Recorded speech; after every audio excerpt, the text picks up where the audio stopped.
Okay. First off, let me do this. Can you guys, let's look at a really simple function. Just to start off with. Can you guys find the critical numbers for this, for the first derivative? Find the critical numbers. 0. What would the steps be? Find the derivative. Find the derivative. 3x squared. And then where do critical numbers come from? What makes it equal to 0?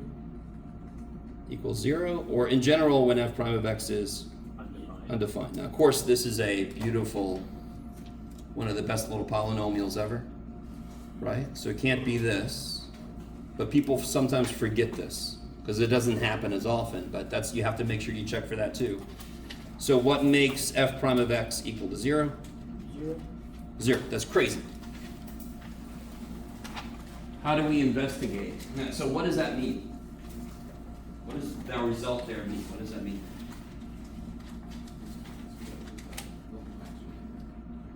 Does it mean that? I didn't catch the first couple words, but what did you say? Potential max. Ah, there you go. Okay, good. Potentially, there's a max or min there. Where are the only places that a local max or min can happen? These places, which is why we do that. Is why we find where those are. Those are all candidates. Now, of course, what does x cubed look like? Did anybody draw that in the air for me? Or put your body in the pose of an x cubed? No. It's not goal. It's this, yes? That's like a football game where the winds are way too high and just part of the goal line. You broke off. So it's like this, yes? Is there a max or a min to this? No. No. Did we get a critical number for it? Yeah. Yeah. How do I investigate this critical number? Plug it in. What do you mean plug it in? If I plug it in, I get 0. Well, plug in numbers. Ah, okay. So it's 0 here. If I plug in -1, I get 3. positive. If I plug 1 in, I get Positive. positive. And again, that's an indication of multiplicity. Since it's an even multiplicity, it will not change signs around its 0. But again, if you don't like multiplicity, you don't have to use it. What does that mean? What we just discovered, what's happening? This slope stays positive. The slope is almost always positive. What's the one time it's not positive? At 0, it's flat, yes? And that's exactly what a cube does. It's going up, and then it's flat, and then it's going up. So right there is where it's flat. For just a second, and I'm overemphasizing it, but for just an infinitesimal amount of time, it is flat, and then it keeps going up. Yes? We know that it's flat at 0 based on 0. What's the slope at 0? What up here tells us the slope anywhere? What part of the work we did tells us the slope anywhere? No. Which thing up here has a job to tell me the slope somewhere? Anyway, Derivative. this guy. His job is to tell me the slope at a location. And when we plug a 0 in, we get, Oh, yeah. And a 0 slope just means it's flat for that moment. Yes? You guys okay? Now, there's a lot of this that we inherently knew. We know that x cubed doesn't have a maximum, but it does have a critical number. So I really want to make the distinction clear. A critical number is a potential max or min. The sign diagram is how we investigate, is it really? And since it wasn't going up and then down, or down and then up, it's going up and up. Nope, not a max or min.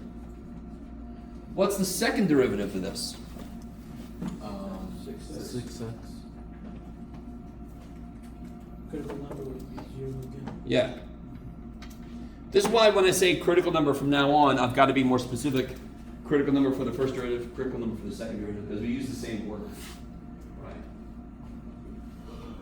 that would be the correlation with the concavity. Beautiful. So second derivative's job is to tell me the concavity. Can somebody very succinctly, you could even not say any words and explain to me what concavity is. Can somebody explain what concavity is? Hey, there you go. I love it. Exactly. Yes? This is concave. Yeah. Down. This is concave. Up. Up. Okay. I love it. Yes? So literally, when the second derivative is positive, it's happy. And when the second derivative is negative, it's sad. And And of course, what did we call that point right there where my fingers touch? Inflection? Inflection, because it goes from negative concavity to positive concavity. Everybody kind of with me? Yes. How do I investigate where this guy's concavities? How do we investigate this guy's concavity? Sine diagram? Sine diagram. It's crazy.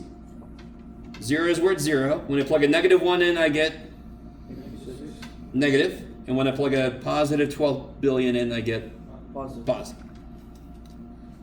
I like to say 12 billion just to remind you guys, I don't care about the number. I just care about the sign. Right? Okay. What does this mean? What does this mean? That's a min? Below's, no, come on, no. Oh wait. No. It's decreasing as we go. No. What did we just say this means? It's approaching. What are we investigating right now? Concavity. Concavity. So what can I draw underneath this? Negative concavity. Yeah. Positive. Does that match with this? Is it concave down here? Yeah. Is it concave up here? Yeah. And I didn't draw this based on this. I drew this because that's what we know the damn thing looks like. But now calculus is catching up and going, oh yeah, human. Good job, buddy. That is concave Hey, down. there's a question. On the first derivative, why don't you plug a -1 in or something like that? What do you mean? Sorry? I did. I totally did. Yes? Oh, and because -1 squared is positive. Okay. Yeah. Okay. So what is officially true about 0? It's the location of an inflection point. And of course that happens to be 0, 0. Yes? Okay. So at 0, 0, does the concavity change? Yeah. Yes, not quite like this. It's more like, it's harder to do. You guys with me? Because it kind of like didn't allow it to do a full rainbow. It kind of like chopped. I don't want to cut my fingers because I find them useful. But it kind of changed concavity in the middle of this guy going around. I don't know if you guys understand what I'm saying. So to be concave down, you don't have to have a full thing like this. You just have to have that. I think I said this yesterday, but I know this sometimes confuses students. Can you tell me, is this concave up or down? Is it increasing or decreasing? Increasing? Is this concave up or down? Is it increasing or decreasing? Decreasing. Good. So you see how you could be concave up and increasing, concave down and increasing, concave up and decreasing, blah, blah, blah, blah, blah, blah, blah. They don't necessarily have anything to do with each other. If I wanted to be concave up, I would do this, concave up, I would do that, yes? So you don't have to have the full kind of like rainbow or the full insanely happy person thing going on. You guys with me? Okay. Let me stop for a minute. What do you think the concavity would be of a straight line? Neutral. What do you think neutral means? What number would you get? 0. And give me a straight line. 6x. Get out of my head because I was just thinking. What's the derivative? 6. And what's the second derivative? 0. So what's the concavity? 0. Which means it's not concave up or down, which makes sense because does it have any curvature, a line? Does it connect the dots in a curvy way? No. So doesn't it make sense that concavity would be 0 then? So concavity, if you get to Calc 3, there is a more precise definition of what curve means.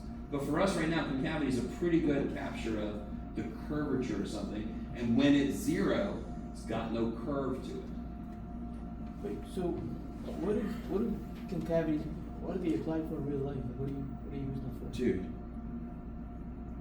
you hear it all the time. They just don't use the word concavity. You hear inflection points in the news all the time. You hear second derivatives in the news all the time. How do I say this? The unemployment, here we go. This is big. The inflation rate is decreasing. That's a second derivative. Do you understand what it is? Inflation rate. That's the first derivative, correct? That's how quickly inflation is changing over time. And if that is decreasing, second derivative. So you hear second derivatives in the news all the time.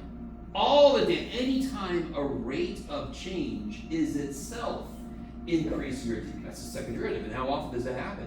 All the freaking time. Yes? When you're in your car and you hit your brake, what happens? Hopefully. Stops. You slow down. Your rate of change of velocity. Your velocity is decreasing. It isn't velocity a first derivative of position. Are you guys all with me? So every time, if you got here in a vehicle, you did a second derivative to get here. If you didn't, is your car still going somewhere? Hopefully you stop somewhere. Yes. I have a question about the first derivative. Yes. It was positive on both sides, right? Totally. So that would just mean, It's always going up except for one place. It's always positive except at zero. It's zero for a moment. and then the second one's just determining the concavity, correct? And then it's looking at the concavity, yes. And the concavity changes, but the slope doesn't. It's just at zero. So wouldn't you say that a cube is always going up except for one place? A cube is always going up, yes, except for right there. And that's effectively what the calculus just discovered. We're like, go calculus. Now, of course, x cubed is a really simple thing. I don't need calculus. I can see it. If I just draw one, I can totally see all the calculus. But if I have a function like x cubed plus 7x squared minus 3x plus 4, calculus, I don't know what this shit's going on. Okay. Maybe. Screw you, Jeff? Okay. Is that okay so far? Okay. I know there's often, it's not really a disconnect. There's an idea, and the more you understand the idea, the more you're able to do the practical work. And that's why I continue to talk idea, and then concrete example. Yes? And one complaint I've gotten from students over the years is, in fact, I don't look at this dumb page very often, but I'll never forget one student wrote, this guy is literally there just to explain the concept. And I'm like, so I'm doing my job, okay. Do I also show you examples? Okay, good, all right. So let's do this. Let's do an example based right off of that. Let's look at this guy.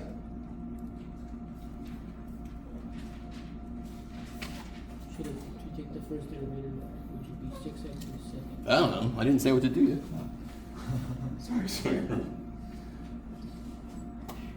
Can you find the critical numbers and figure out any local masses or minutes? Go for it. Find the critical numbers and then get any local masses or minutes.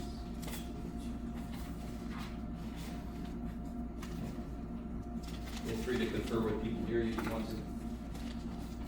If you don't trust those people, you can move away from them. It's okay.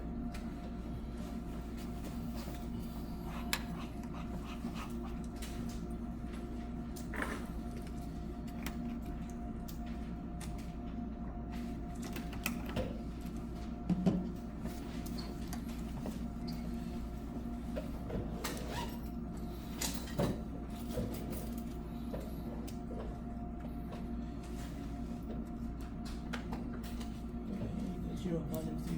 Yeah.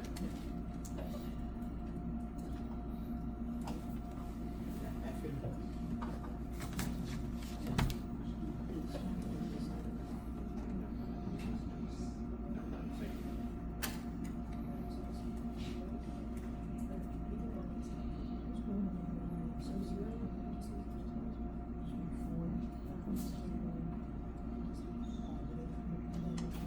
Yeah. Oh, you're gonna give me answers? Don't give me answers. Yeah. I don't want your stinking answers. Not yet. Why did you get positive in that? How did you get positive? Because how, like -1. -1 minus 3 is Negative -4. 4, eh? And -1 times 6 Ah, is negative, positive, negative. Oh, positive, negative, negative. Oh. Positive, negative, positive. Huh? Positive, Yeah, negative, positive. Right? yeah. Yeah. I mean negative. There's negative. On it, because put 1 minus 3 is a negative. 6 times 1 is a positive. Positive times 1 is a negative. Would you? This that. You're good, man. Don't worry. So So it would be. there's, I've spoken to this before, but in the middle of a calculus problem, you can have a little piece that's really easy. But you are understandably at a different place mentally when you're in the middle of a calculus problem to recognize that that's an easy thing. Like the quiz. 2 of the problems, I just want you to plug a number in the equation I gave you. Yes? But when you're like in that calculus mode, you're gonna overthink it. You're like, that can't be, this guy must want more from me. No, let it be what it is. That's a hard thing. I'm not saying it's an easy thing for you to do as a student. But I want you to at least keep in mind that that will happen. So maybe you can be a little more on guard for like, let me step back for a second. What does this problem want from me? Does it need calculus right now? I don't know if you guys are with me. That's a hard thing as a student to do. I understand that, but at least be aware that that happens.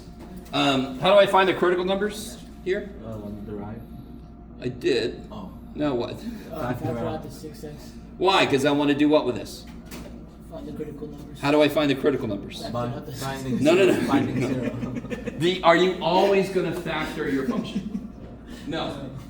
So what is the general answer to how do I find the critical numbers? Find for the first zero. root? I set the first root of 2. There it is. Or I see where it's undefined, yes. If I want this to equal 0, what do I have to do then to solve that? To solve this, I... There we go. Okay, good. Now, real quick, I just want you to understand. Obviously, with a stupid polynomial, I'm basically almost always going to factor the damn thing. My point right now is you have got to really notice what is it you're supposed to do. What's the idea? I want to see where it's 0, where it's undefined. Well, I always have to factor it to see that. No. So the important thing is I need to see where it's 0 or undefined. It's never undefined. You need to see where it's 0. In this case, I must factor.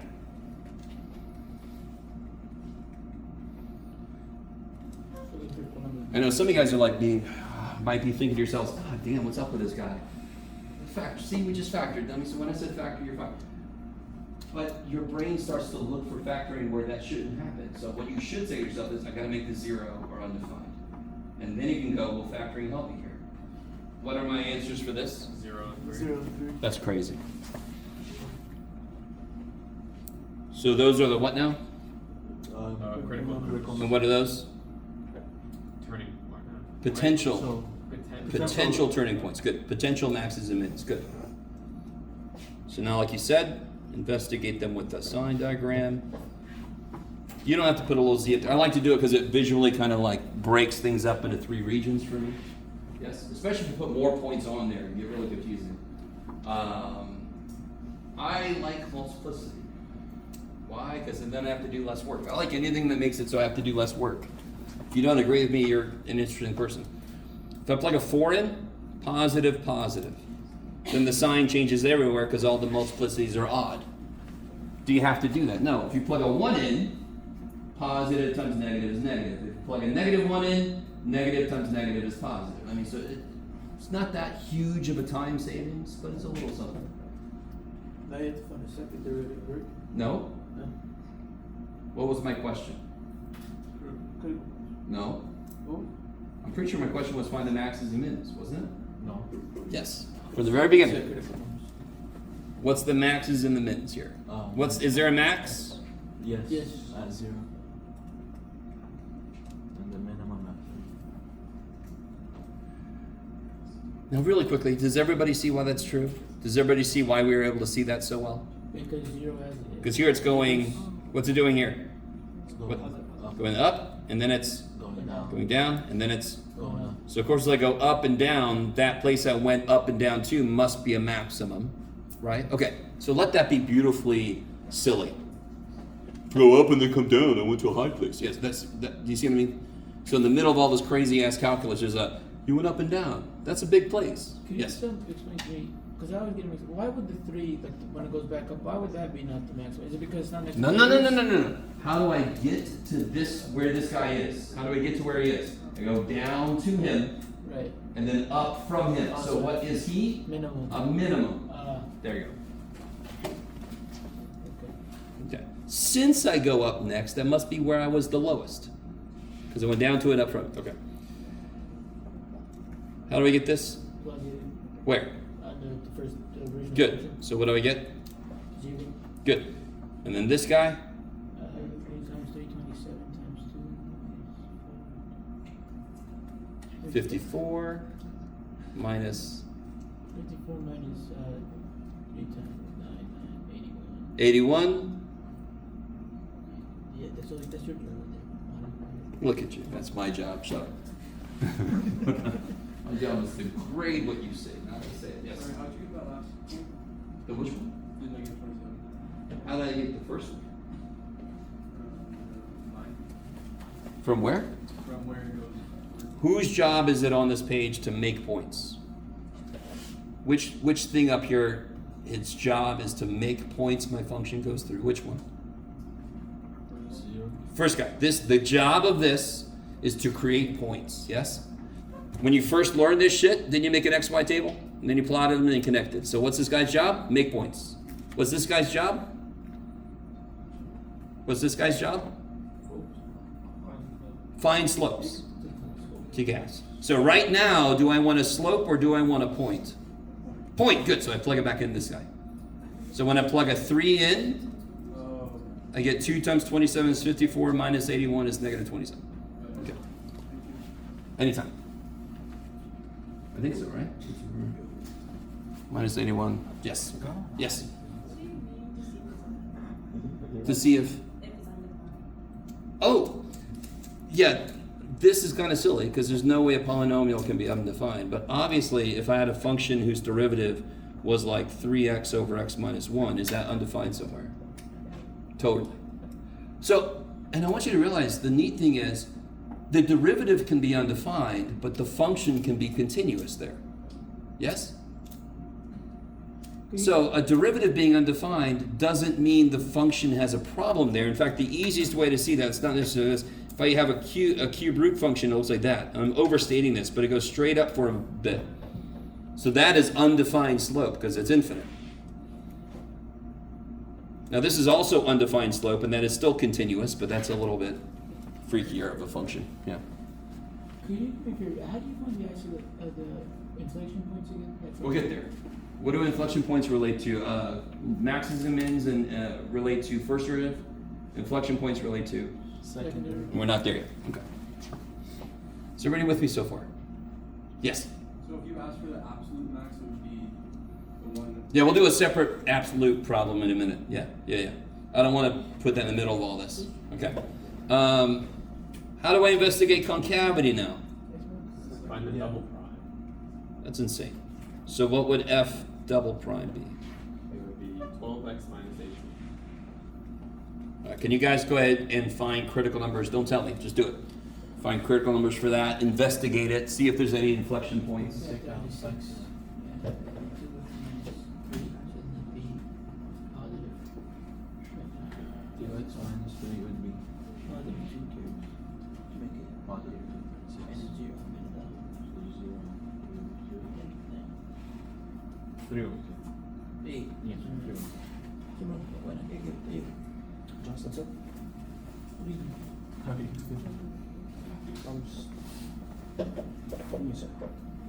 Do you understand it? We're getting one function. Yeah.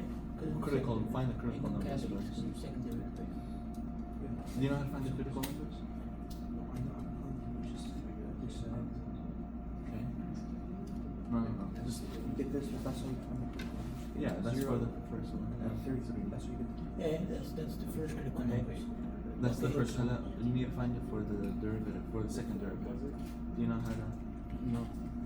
Okay. Look, you have 6x squared minus 18x, right? That's the first derivative before you factor it. So now you take the derivative, just power over. How do you Yeah, do it's it? right here. No. The response 12x minus 18. Oh, that's right. Perfect. Okay, now we need to find the zero, the zeros, right? Yeah. We need to set it equal to 0. How can you find the zeros? What can you do? Yeah, what can you factor out? Factor out 6 plus 2x, not 6x. 2x Do you minus guys 3. notice Yes. how silly this is? That the Okay. critical numbers for the first derivative, I find Zero them and and then analyze them the 3 over same 3 way I do yeah. for the second derivative. It's like I'm repeating the same shit, just with another level of derivative. And now do it on a number. Here's a really good example of a problem where I don't want to factor the data. I need to solve for stupid x because I don't know how this is weird. You guys get 1.5? Yeah. Okay, thank the gods. and now I investigate it the same way I did before. It's just the interpretation of that is different because I'm on a different level of derivative. But the work is the same shit. So if I put a 0 in to this, what do I get? What kind of number? Negative. And if I put a 18 trillion in, Positive. positive. What Or, are- 3, huh? Wouldn't 0 also? Oh wait, no. Wait, would 0 be a critical number on this? Why? Because you said. What do critical numbers do?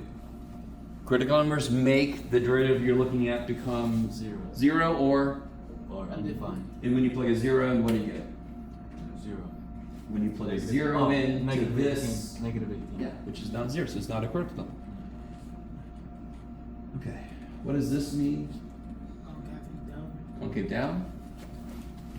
What does this mean? Concave up. Cool, and so what is this then?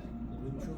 No, well, sure, okay, it's where the Oh, concave that's is where inflection it's point, for just a millisecond, it's no curvature to it.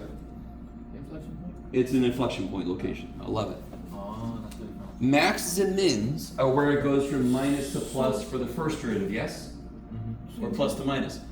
Inflection points, same idea. Just for the So you second. do the second same thing derivative. that you would do to find the zeros in the first derivative, but when you do the same exact mechanism for the second derivative, you find the inflection point. Yes. It's the same exact thing. The math is exactly the same. The sign diagram is exactly the same. The interpretation of your results is different. Because the second derivative means something different than the first derivative. Okay. You guys are starting to see. I love it. Yeah, I know. The one nice thing about the word problems is you start to value this more. This, you can sink your teeth into this a little bit better than you can some dude running around freaking bases. Okay. So what is my inflection point then? Can somebody help me? You plug in the 1.5 in the original. You totally do. Which would be 12. 0.25 times 3 minus negative 6. Is it about 18. negative 13 points? 12 times 1.5 is 18. What is it? minus 18. Negative 13.5. Huh. Yeah, that's what I got in my head, but I don't trust myself. Would you plug it into the 12x minus 18, right? Hell no. All right, once more, from the top, with love. What is this guy's job? And the find points. Make points. What's his job? What's his job? I think you gotta Find Find slopes. slope. What's his job? Find inflection. We're getting concavity.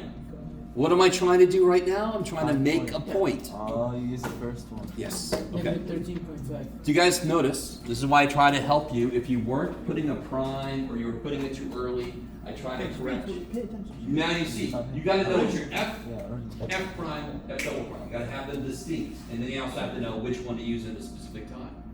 Don't just guess, that's bad. If I'm ever trying to make a point my function goes through, I have to use the original. Yes. I forgot what I said. Has anyone done that yet? If I plug it into this guy, yes? Negative 13.5. Alright, Is that what you got in your head? yes. Well, I got negative 13 point something. I can't remember if it was exactly 0.5. Oh, I'm cool with that.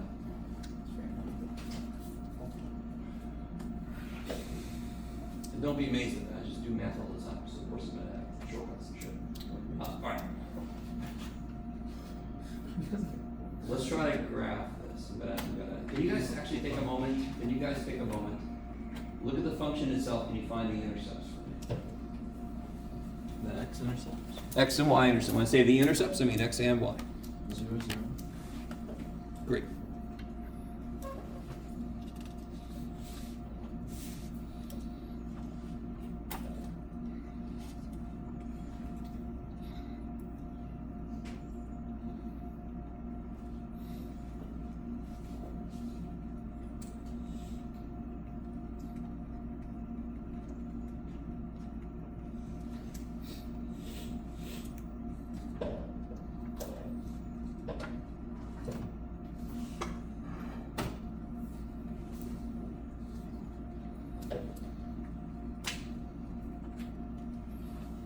So to find the x-intercepts, I make the whole thing 0. I make the output 0, yes? Mm-hmm. And of course, how do I solve this?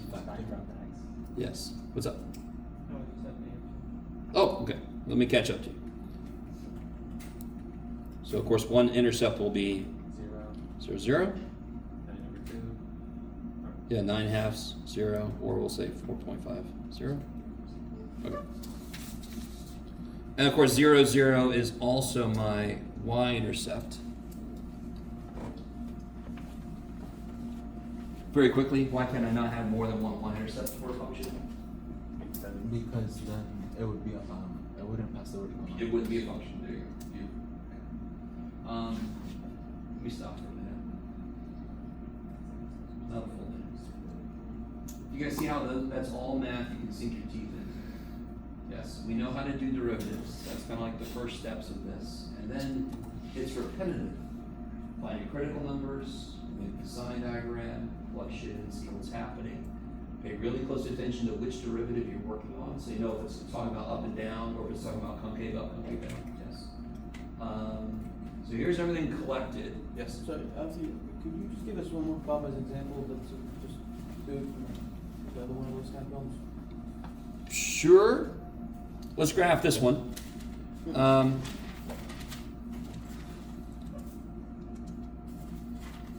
One thing I will take points off on is if you pick a bad scale. That's not fair. Yes? Huh? It's not fair. What do you mean back scale? Like you don't put the right. Do I want to go by ones on my y-axis? No. Why not? There will be have negative 27, so that'd be a lot of ones. Hell yeah. So what you do is you look at every point that's important, all the important points. What's the biggest and smallest x I see? Well, the x's are all within 5. Yes. So the x-axis you can go by 1. My biggest and smallest y's are 0 and negative 27. So what scale do I probably want to use for my y-axis? Go by 5? Sure. Whatever. Oh, let's see. 5, 10, 15, 20, 25, 30. Okay. Ooh, yeah, Jeff is showing off. I didn't have to go that far up that way. Oh well, too bad for everybody. And the scale is almost consistent. 1, 2, 3, 4, 5. 1, 2, 3, 4, 5.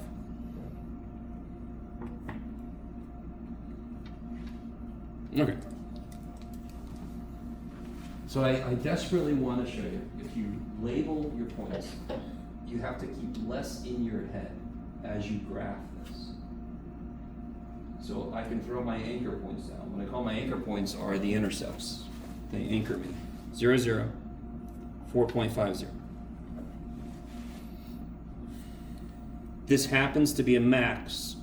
So above it, I'm going to write max. My minimum is 3, negative 27. My inflection point is 1.5, negative 13.5.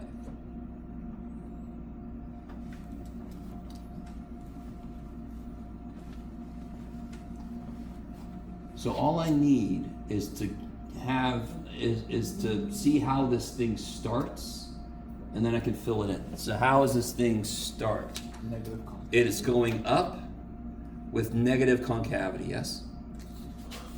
So that's a maximum. So that actually makes complete sense. I'm going up with negative concavity, yes? And if I wanted to, you guys might be used to this in pre-calc.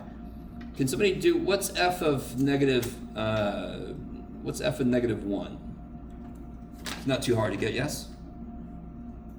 Negative 2 plus 9 is 2 minus. Yeah, negative f of negative 1 would be 7. negative 2, no, come on. Negative 9. No, that's negative 1 squared. Negative 1. Oh, minus 9. So negative 2 minus 9 is negative 11. Okay. Just to give myself a little bit. So now I know. Okay, let me stop for a minute. So now this follows. I'm going up, I'm increasing, and I'm concave down. So it's exactly what we would expect. It should look sort of parabolic here as I connect those. Okay. But we don't need a graph the negative 1, right? On the actual. Well, sometimes I'll say find f of negative 1 and blah, blah, blah. And that's just to help you place things. the Yeah. concavity. So here I am, I'm coming up, I'm concave down. I'm staying concave down through, yes? So I'm concave down up until there. What I normally do right now, just to really, now, do you understand? I'm gonna be grading your shit. And if it's wobbly, your concavity's changing when it shouldn't be. So you gotta be really overemphasize things. So what I normally do now is I'll start here, that's a minimum, and what's my concavity now forever after this point? Positive. Concave up, yes? So sometimes I'll even start over here, and then it's concave up. Jeff, make that big forever. Oh my God, I'm wobbly. So if I connect those, there you go. Weehaw, weehaw. So don't try to go through an inflection point and kind of continue because it's really hard. So I just go from the other side. Sort of like literally doing this, and now my inflection point is really clear. Yes? Okay. Maybe. And of course you could then plug it in the calculator just to double check, see if it looks right. Okay. The most points you could lose is if your graph doesn't match your work. So if your work is wrong, I want your graph to be freaky. I want it to match your work. Then you'll lose less points. So your graph can be totally wrong and you'll get more points than somebody else who's got a perfect graph. Do you understand what I'm saying? Because their graph don't match their work and that's concerning. Okay. You don't understand that? It's too bad. So, do you guys want to do your own problem real quick, or I guess it's not really real quick, but all right. I didn't really bring.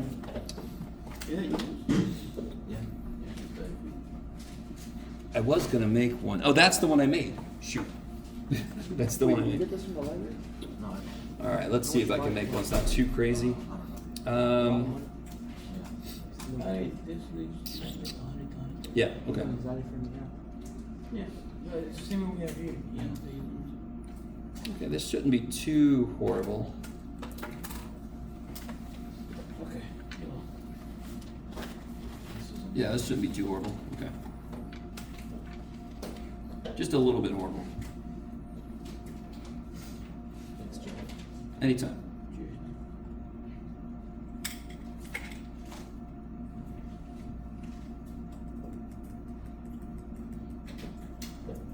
6x minus 8 squared. Yeah, screw it. I'll leave it like that. Get some beautiful decimals going on. I like it.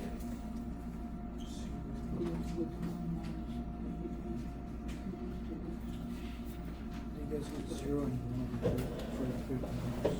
What is it? 0 and 1 over 3. No, 0, because it's negative 3 over 1, so it'd be 0 and 3. Yeah, you can do that. For critical numbers, it'd be 3. Yeah, the critical would be 3. No, you got it right, but you see it's 3 over 1. So it's negative 3 over 1, so to make the 0 is Kind of just up to you. positive 3 over 1, which is 3. Not Because if you This say is- You already equals have the 0, original equation. 1 minus 3x That's how you equals find 0, y right? intercepts. More this is just like 1 X is equal to intercepts? 3. The x intercept is just from the original equation. You gotta set it equal to 0. No, I get that. What I did in my head was subtract the 1 first. Oh, and is that what you Yeah, did? no, that's what I did. So you're good, you're good. Yeah. Then don't do it Let's again. just do it on paper instead. I don't forgive you, I forgive you this time. Next time it will be a different story. So that's 3 of it, and then we get numbers like that. We have moments and maxes. Excuse me.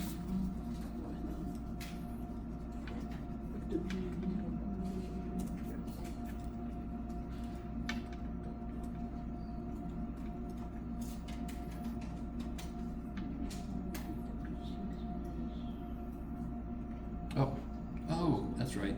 Okay, that's not too bad.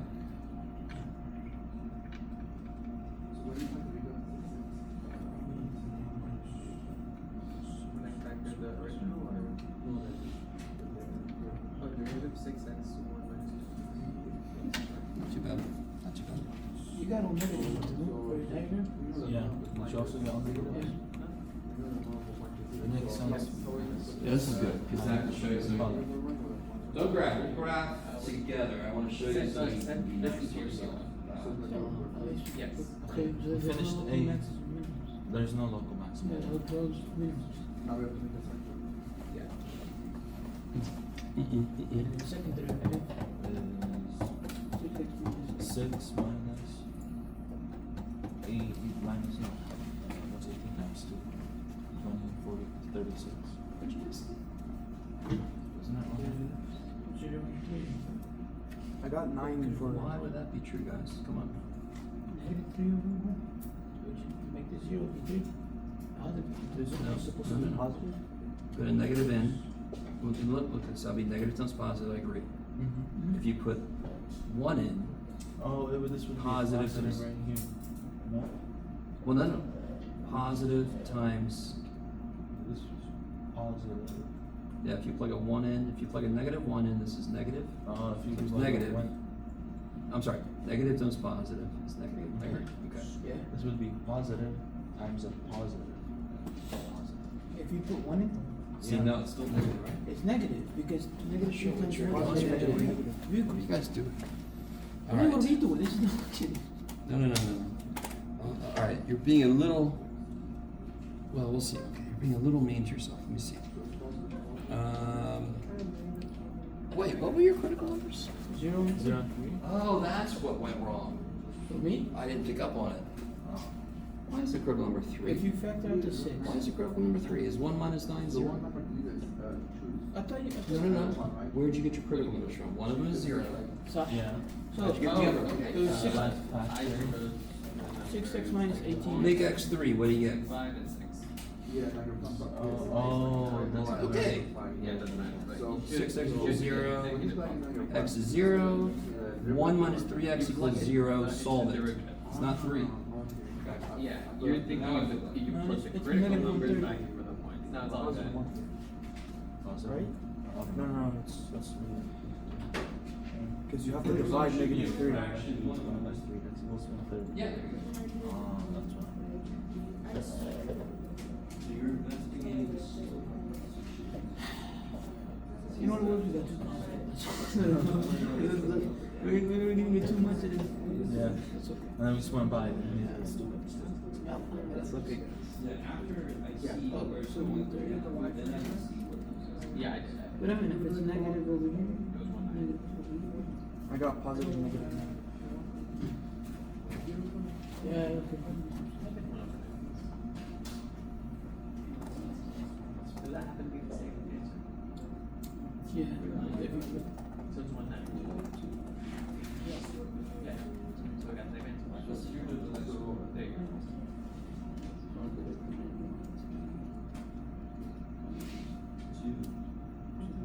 It would be positive.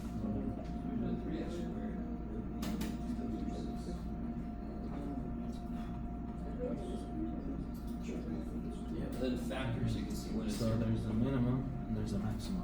The minimum is 0. wait, you said positive in the middle? Yeah. If I plug a 1, if I plug 1 in, it's gonna be 1 minus negative 3. Well, for the middle, you wouldn't plug 1 in. From 0 between, oh, it's 100. Yeah, it's positive.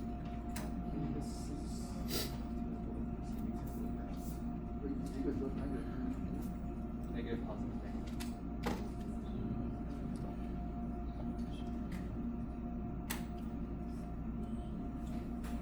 You guys can do the positive negative? Yeah, negative, positive.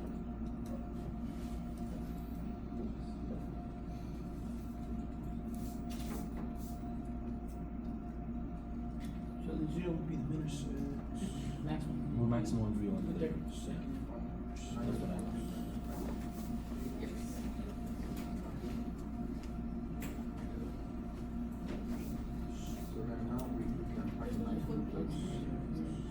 Yes. Which 132? Where's that? Yes. 1.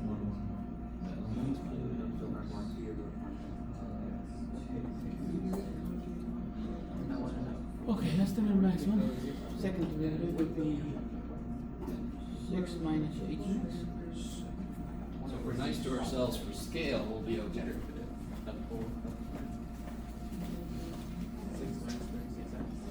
So take out 6. Minus 3.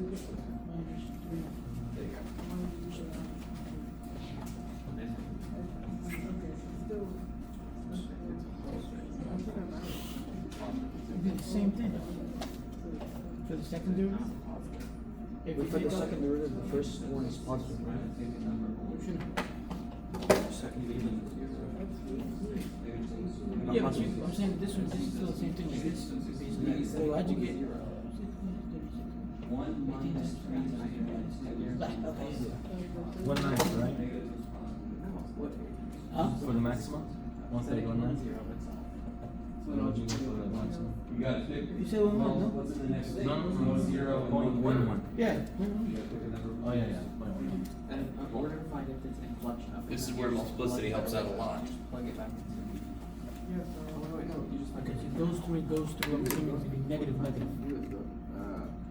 For the second derivative. It's odd. The maximum, I got 1/3. So it changes sign. It changes sign. Exactly. It doesn't stay the same. So trying to figure out the show, but you don't have to get it best if you just make it equal to 0.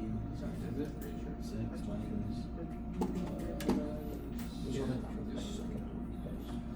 So the inflection points would be 0. So guys, are you getting these numbers here? Yeah. Yeah. Is anyone letting this one freak you out? If this was 1/3 trillion, my picture would look exactly the same. And all I care about is finding the... Now, this is where multiplicity really shines. They're both odd multiplicities, which means they're going to change signs around every root. Yeah. So if I plug in a negative 18 million, I get negative times positive is negative. And then I just know that they change signs. So I don't have to plug in 1/6 or something crazy. Yes? Yes. Now, could you if you wanted to? Yes, of course you can. So what do you guys got? For Negative, positive, negative? Yeah. Yes. So the 0 would be the minimum on 30. See, when you had a 3 there, you were picking a 1, which was really on that Yeah. side. Yeah. And that's what I didn't notice at first, that you had the wrong number. I thought when you're finding points, you Second put it into derivative, I this. factored like 6. When you're finding points, you plug into the first. Original function. Yeah. But when you're not finding a point here, you're just checking. If there's positive. Yeah. So then you would use the derivative. Yes. And then One- it's the same thing with this one? Yes. Only when you know when you're finding the minimum and maximum. You know how 0 is a minimum Yeah. and 3 is a maximum. Only then when you're trying to find the y-axis for it, then you plug it into the original For the equation. y values, it's So I want to know where the midpoint You explain it. You can ask him to explain it again. That would give us your points. That is the minimum. You know the good news, it's probably like the majority. Yeah.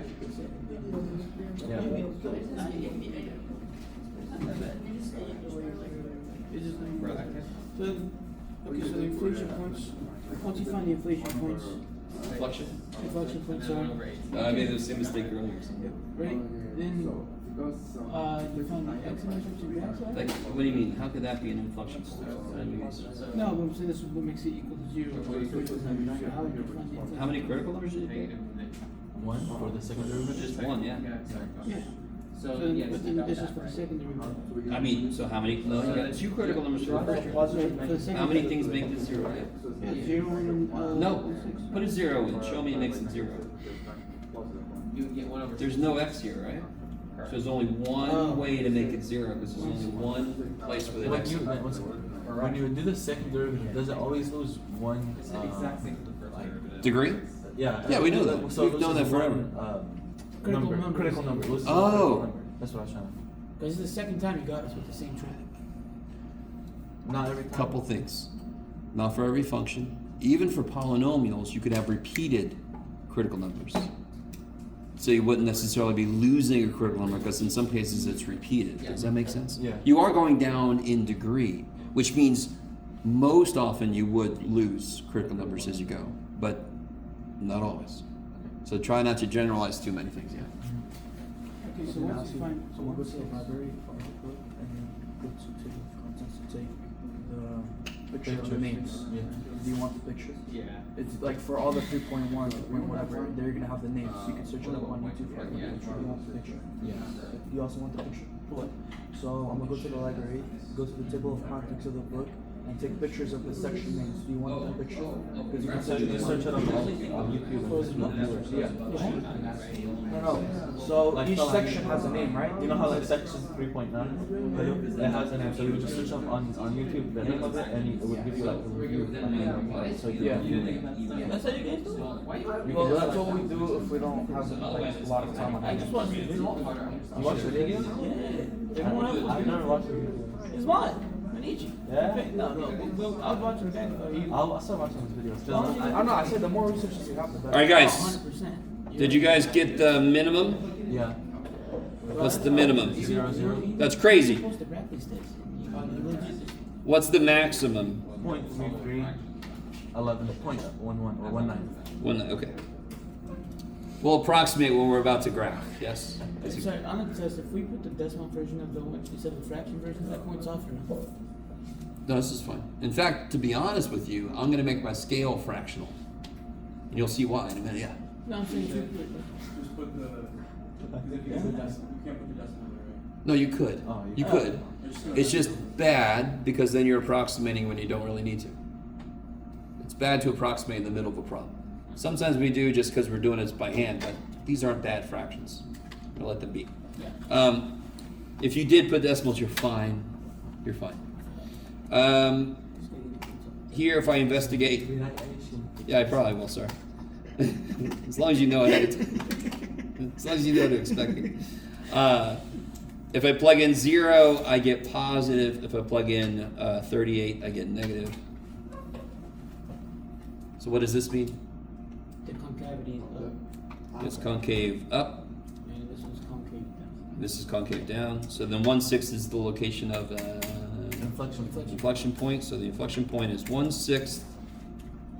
And you plug that into the original thing. Yep. So just to show you, this will be 3 times 1/36 minus 6 times 1/6 cubed, which is 3/36 minus 1/36 is 1/18. There. Or, make a decimal, so I don't care. As a decimal, that is 0.050505. 1/18? No. Yeah. I don't know. Yeah, it's like 0.2. 0.050505? 05050. 050505? How Okay. you do that in your head, Mr. Yellen? Because 1/9 is 0.111 divided by 2 is Oh, 50505. Okay, That's what something like that. happens. That's not I can't remember.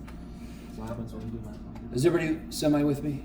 Yeah. Do you notice how right now, don't let the numbers freak you out because the work doesn't care. The work is exactly the same, even though I'm getting these freaky numbers. Yes? You plug that first point into the first equation and get 118, right? Yes. Okay. Totally. So now, if you have decimals, you can make your scale based on decimal. But here, I want to show you guys. I'm going to make my scale. So see, what points do we have? We have, did I find the intercepts yet? No. Let's find the intercepts real quick. Did anybody look for the intercepts? I didn't ask you to, but yeah, I did. Haha. I would factor the first piece, right? Jeff, you can do it. This is 1 minus 2x. So what are my intercepts? Yeah, 0, 0, and 1/2, 0. Okay. So I'm going to make my scale. I kind of want to make my. Okay. Do you see how my x's are 1/6, 1/2, 1/3? Yeah. Do you see if I step by 1/6, 1/6, 2/6, 3/6? Do you see that? And then I capture everything I need. Yes. 4/6 if I just want to go another step out. 1/6, 2/6, 3/6. Okay, that's plenty. Look at my perfect scale. Not. Okay. My outputs. I mean, come on now. What scale do you think we're going to use for my outputs? Thirds. You can use 1/9. I can use 1/18. You can 1/18 is a little better because this will be 1/18. What's the next step? Which is 1/9, and then 3/18. Yeah. 1/18, 2/18, 3/18. Okay, I love you guys. Just to show you what you're able to do for yourself. Now, if you have decimals, you got like for your x's, you got 0.333, you got 0.16 something. Is that everybody? And yeah, you got 0.5. So you can make your scale 0.12. You know, it's up to you. You guys with me? But if I just keep it as fractions, it's kind of nice. So then 1/3, 1/9 is my max. Did I plot both of my, no. Here's my other x-intercept. 0, 0 is a min.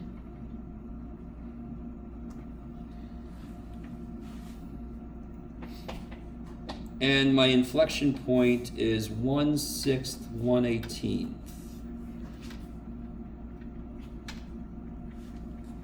Okay, so how do I get things started? Concave up, decreasing. So it's gonna look like this piece here, right? Concave up, decreasing, yes? Yeah. Which makes sense because I'm gonna wanna do this kind of thing, yeah? Because that's a min. Okay. Now there are functions that kind of do this and they have a cusp there, but that's not what's happening here. So we got concave up, going down, Jeff and a half. Make that big and everything's fine. Stay concave up and hit this point. That's a max. And now I'm going to be concave down. I can't. Okay.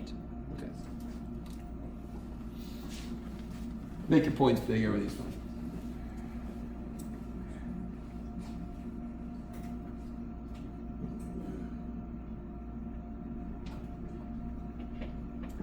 Let's take a break. Come back here and find out.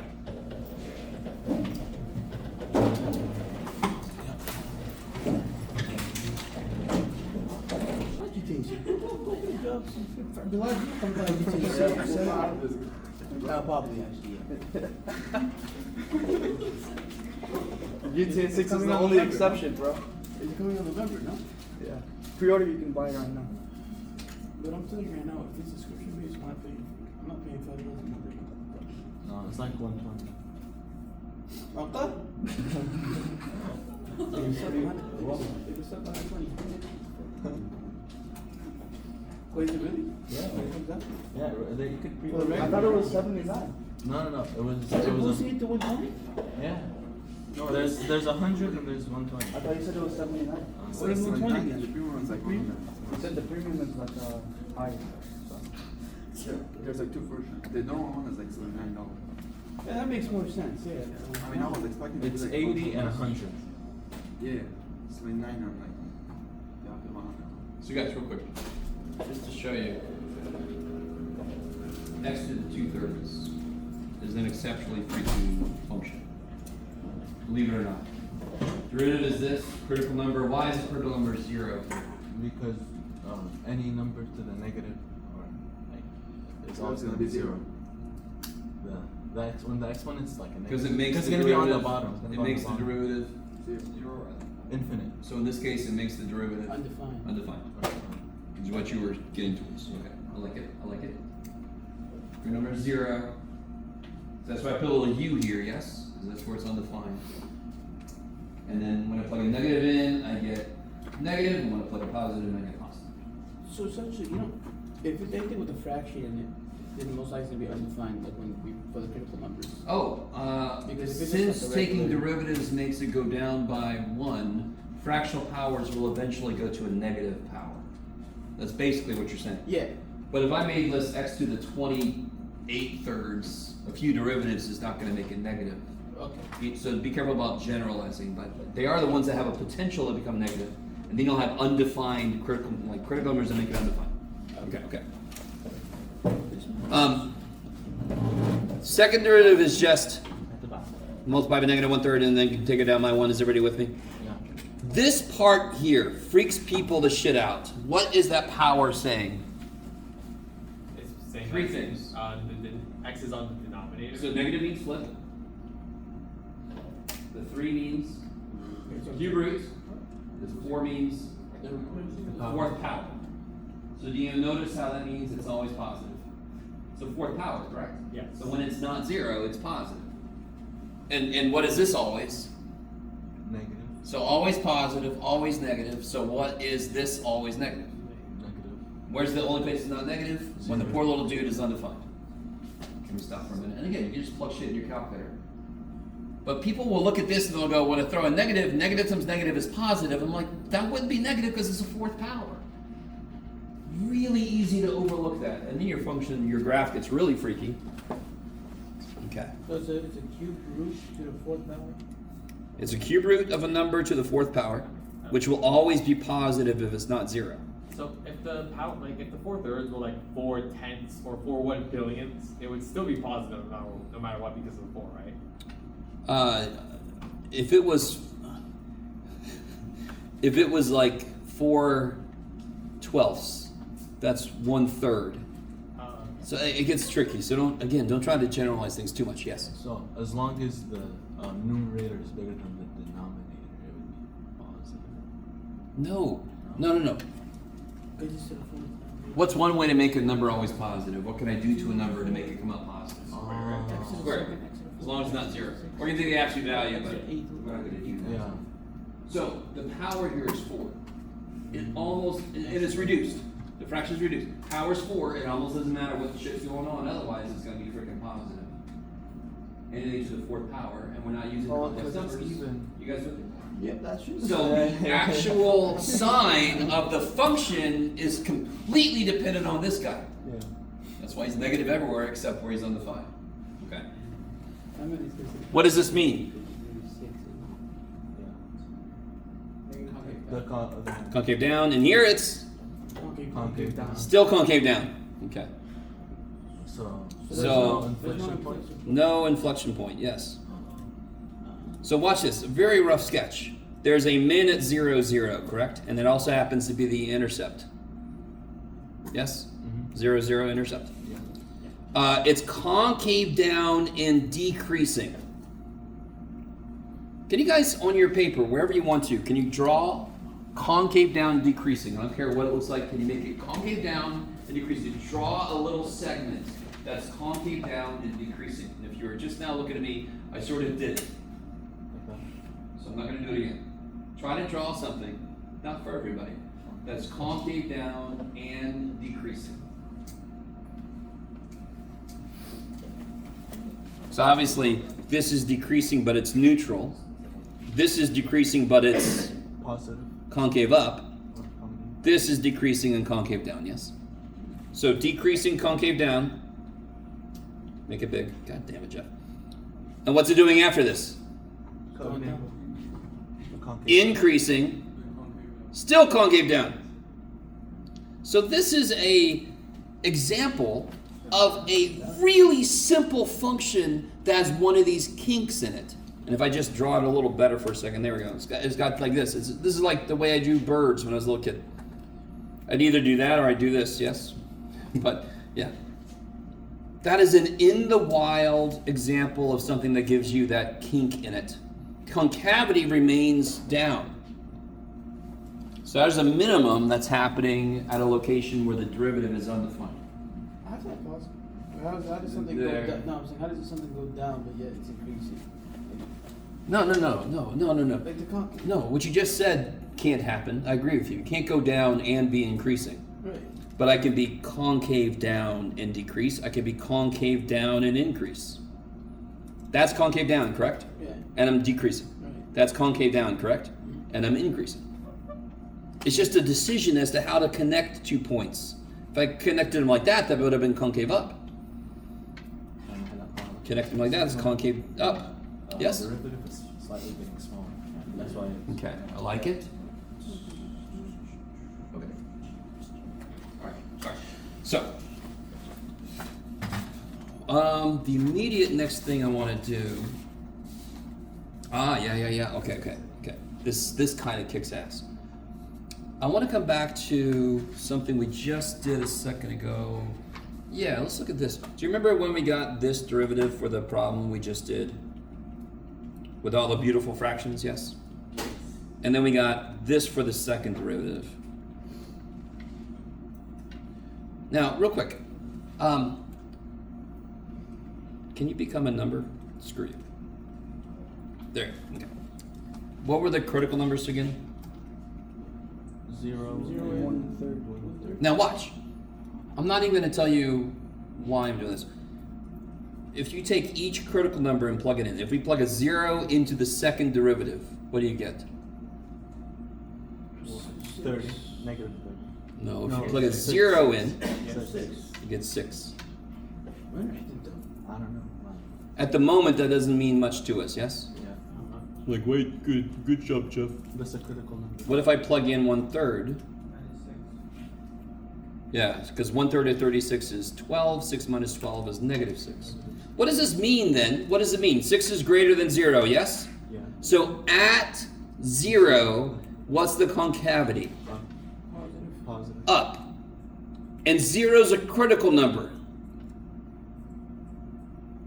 So what is 0 a location of based on what I just did? What is that? What kind of point? No. This is the critical numbers for what? First derivative. So what could they be locations of? Maxes or mins? Yes? If I plug a critical number into the second derivative, I now know the concavity through that point, yes? So what is this the location of? Based on this, it's a what? Is it a max or a min? Man. Good. And what about this guy? This will be concave. Up or down. It's one of those two. So what is this the location of? At 1/3, it's got to be a location of a max. So this is, get this, you're not going to believe this. The creative geniuses that are ancient mathematicians, they said, we'll call this second derivative test.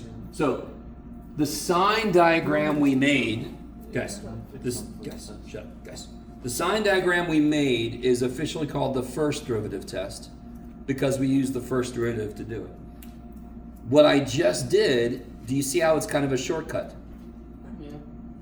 The trick with this is, with every shortcut comes great responsibility. Now, with every shortcut comes a place where it won't work. If I plug a critical number into the second derivative and it's positive, that's a min. If I plug it in and it's negative, that's a max. If I plug it in and it's 0, I do another.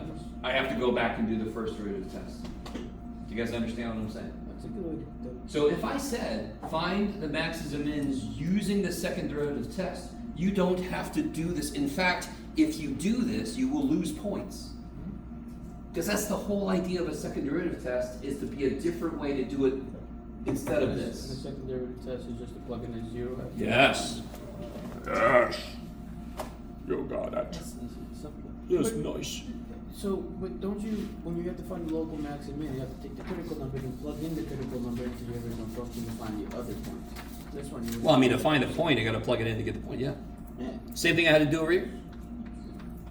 Okay. So for that first function we did, we got the derivative was 6x squared minus 18x. So we got critical numbers 0 and 3, and the second derivative was 12x minus 18. What do I get when I plug a 0 in to here? Negative 18. Yeah, it's less than 0. What do I get when I plug a 3 in? Greater than 2. Greater than 0. So this will be the location of a, Jeff, you can do it. It's less than 0. There you go. This is a max, which is what we got. And this, of course, would be a min, which is what we got. Okay. So it's not the most amazing shortcut in the world, but it is a shortcut. For sure. Especially if you have like 7 critical numbers. Can you imagine plotting all those and plugging in, especially if you don't like multiplicity, it's going to take forever. Whereas this is just plug them in, and see if it's negative or positive. Will it always work though? No. If I get a 0 out, if the answer is 0, I got to go back and do the first derivative test to that. It's inconclusive then. Yes. So it's less than 0, it's concave down. Greater than 0, it's concave. Totally. Happy, greater than 0, positive, sad, less than 0, negative. Okay. I like it. I like it. Okay. What else you got, Jeff? Oh yeah. All right. Here comes some cool shit. Here comes some cool shit. Can you guys? I know I've done basically this already, can everybody do this for me? Ooh. Everybody recreate this on your pages.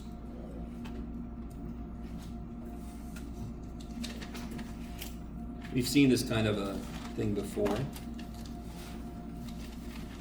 All right, what I want you to do, I want everybody in here to connect. Don't do this yet. Don't do this yet. Let me get all this out. I want you to connect point A, point B with some kind of a function. Yes. Try to be creative. It's got to be a function, so it can't kind of go back on itself. Are you with me? But I want it to be a continuous and differentiable function. So what does that mean? It can't teleport. It can't have a kink in it. Yes? But other than that, other than those requirements, you can connect them however the shit you want to.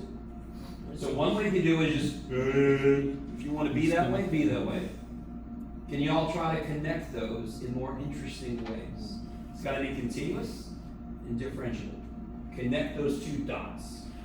Go for it. I'll do an example. I'll do a boring example. Okay. That's continuous, differentiable. It's not a straight line, so at least it's a little bit better.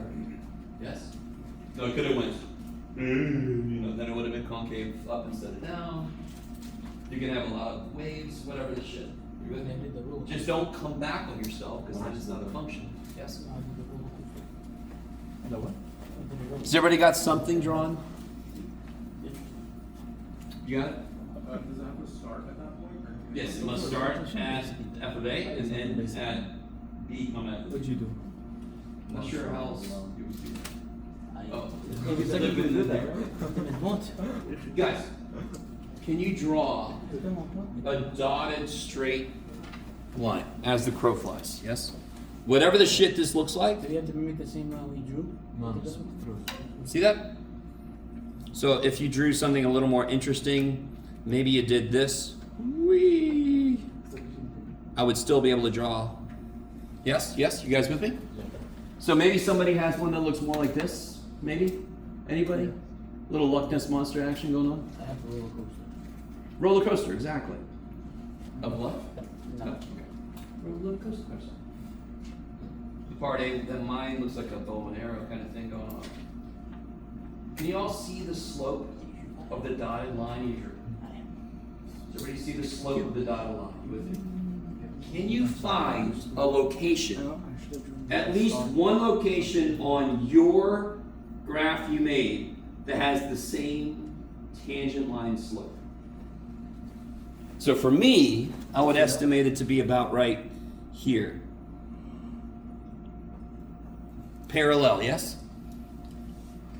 If you don't think you can, let me know. For this one, is there more than one location? There's at least one location. There's one right here, yes? There's one here. There's one here. There's one here, maybe roughly. So everybody should have at least one place where that happens. Does that make sense? If I'm not allowed to teleport and I'm not allowed to put like a kink in it, you can't escape this. Do you see that? How many people in this room, we all do something different? Let me know if you think you escaped, because you just disproved a major theorem in mathematics if you did. So I want to make sure the world knows about you. I'm being a little facetious. More than likely I made a mistake if you didn't. But let me know if you didn't see it, because something went wrong. Does everybody see that on their paper? So this is kind of silly. This is called mean value theorem. And the reason this is called the mean value is, do you see how the dotted line is kind of like an average of where all my points are? And the word mean is just another word for average in statistics. There's more to it than that, but that's okay. So all the mean value theorem, let me formalize the shit out of this. Here's what the mean value theorem says. Oh, by the way, can somebody repeat to me a little bit about what I said? How did we identify this place? What did I want to have happen? The slope is equal. I wanted to be the slope of the tangent line here to be equal to the slope. equal to the slope here, yes? So before I formalize this theorem, can somebody tell me the slope from here to there. 3M. Is that how it's slow? Sorry. I'm sorry. Did you say, what did you say? I said 3x is slow. Oh, I see. No. How would you know that? You're right. So, based on what I've said, I want to know exactly what the slope is based on what we know. Do we know much? No. I know that feeling. We don't know much. But what's the slope? Do we know the inputs? What do you mean a little bit? We know exactly the inputs that matter. Do we know the outputs that matter? Yeah. Can we figure out the slope? Yeah. How do we get the slope? Slope Why? slope. So tell me. Y minus 1. Why Or y do we minus I don't see y here anywhere. Tell me based on what I told you. F of x Good. Output 1, Minus minus f of a. output other. minus A. Okay, is everybody with me? Yeah. Now, this tangent line slope, how would we calculate it? Derivative of tangent? Do it again? Derivative of tangent? I'm not sure why he's saying derivative of tangent. What would I take the derivative of to Take get the this? derivative of Of the function, yes? the function, yeah. Okay.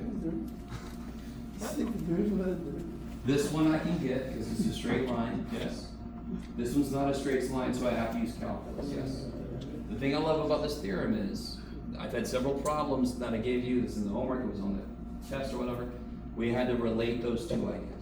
So this theorem is all about that. It says, if I have a continuous differentiable function, there's going to be at least one place where the slope on the function is parallel to the straight line between the points. But if you take the derivative of the tangent line, wouldn't you need the y? Again, derivative of the tangent line doesn't make sense. That would be a number. You mean the derivative of the function to get the tangent line. Yes? Okay. Right? So what this theorem says is given f of x a continuous and differentiable function on some interval a b, there exists at least one c that's in there. So for me, that would be right there. There's at least one number, c, that's in between. So this is 5 and 7, maybe this is 6, I don't know. There's at least one place in here where the derivative there is equal to the straight line derivative.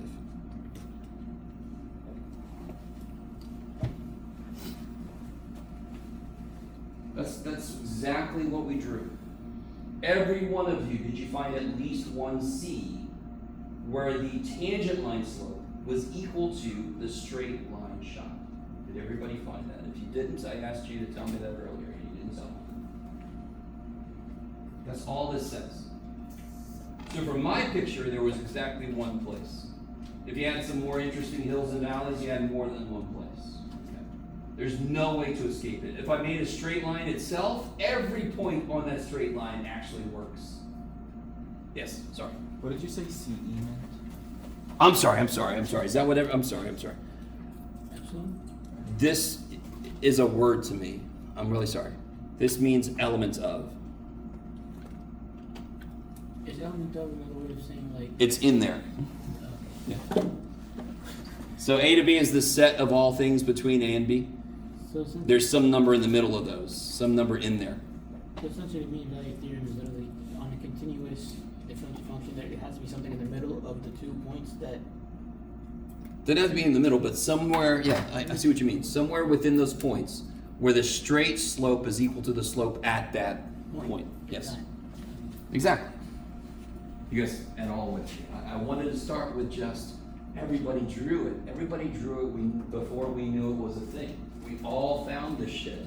And this theorem's going, oh yeah, the thing you just did? Yeah, you could do it. Now the question becomes, if I'm given a problem, how do I find that C? Everything we've done so far is really just You take the not derivative- concrete. You take the derivative of that point. That's insane. So what if I, sorry. So what if I'm given, I don't know, I should have made a function earlier, but too bad for everybody. What if I'm given this function here on, what do you got, Jeff? 0 to 4. Find Oh. the derivative. Let's do 0 to 3, sorry. So you find the derivative. You with me? function. So I've given us a function. Is that function continuous and differentiable on that interval? Yes. So polynomials everywhere. Okay. We need to find the c such that we need to find c that's in here, oops, such that f prime of c is equal to this bullshit here. Now, this dumb thing is just saying find the outputs and then find the slope, yeah? For the endpoints, yes? So would we plug in every number between 0 and 3? So we have- Hell no. Oh, okay, damn, sorry. Because how many numbers are between 0 and 3?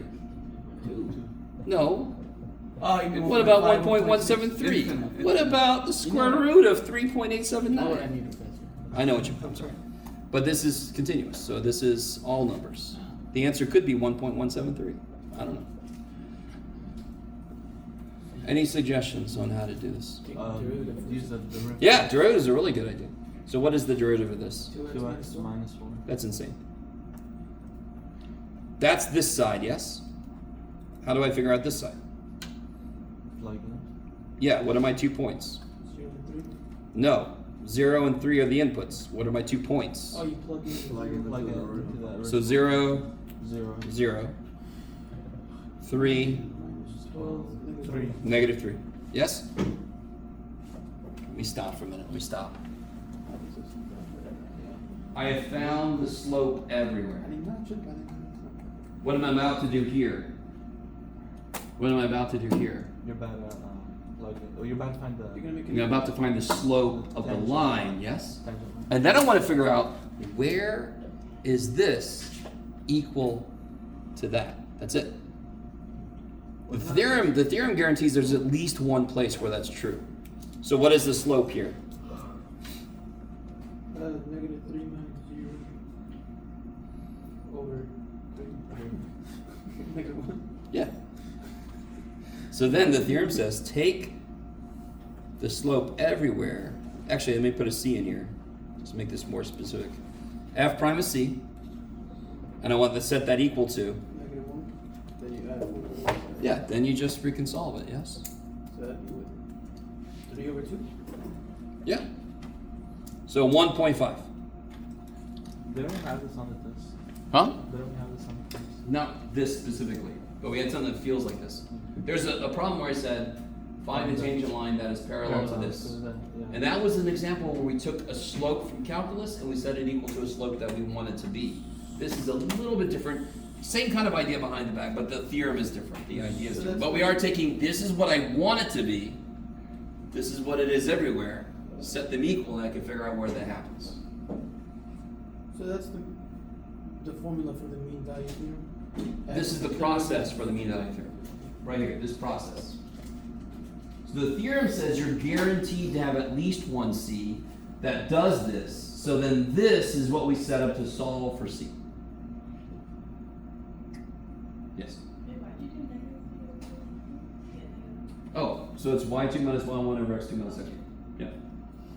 And that's a really good example of we're in the middle of all this weird ass calculus bullshit and you're like, wait a minute, that's just old algebra stuff. Okay. I'm trying desperately to have you guys do something before we even formalize it. So we knew this was gonna happen. Everybody made a different situation and you saw it happen. This just comes along and goes, oh yeah, that thing you just did, it happens. But now I have a specific way to figure out exactly what that C is. Now, here's the funny thing. So this is the mean value theorem. What if I do all this again, but I do what I almost did at first? I go 0 to 4. You want Just the do mean the value same theorem? thing. Same stuff. So do 2x minus 4. Sure, derivative is 2x minus 4. 0, 0. What is f of 0? 0, 0. And what's f of 4? 16 minus. 16 minus Minus 16. 16, which is 0. Okay. So, go ahead. So would it be then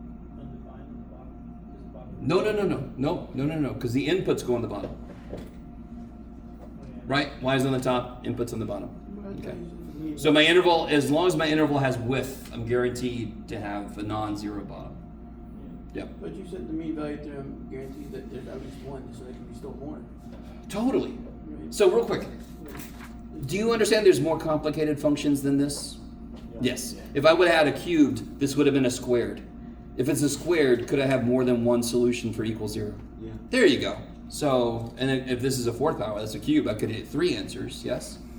If this is a trig function, sine, I could get infinite answers, or many answers, depending on how big my interval is.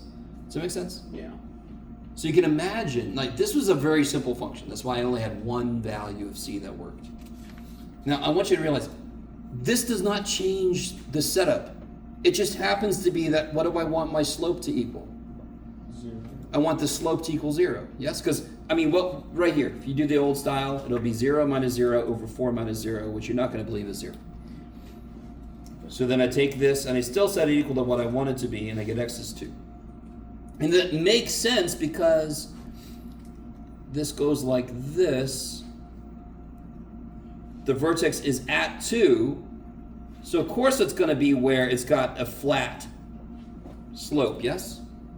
You guys are all with me? Yeah. Whereas, real quick, if I just do this dumb, you guys understand where I got this from? If I factor this as x times x minus 4, so it's got an intercept at 0, and an intercept at 4, a vertex at 2. The thing we just did, what would that be about, Jeff? 4 minus 8, negative 4, okay. Didn't we just do from 0 to 3 a second ago? Yes? Over here. Did we do 0 to 3? Mm-hmm. And we got 3, negative 3. Okay. So we went to here. Yes? Yeah. And this would be the straight line, and we got about 1.5 would be what has about the same. Even my shitty picture, it almost comes out nice. But if I pull it all the way over, if I make the two outputs equal, then the slope is going to be 0, yes? This is still mean value theorem, are you with me? But we call it Rolle's theorem. Specifically, if f of b equals f of a. If f of b equals f of a, what's the slope between them? Nothing. 0, yes? So we call it Rolle's theorem because this is dude, I think his name was Frederick Rolle, but I can't remember, to be honest. It probably says in the book.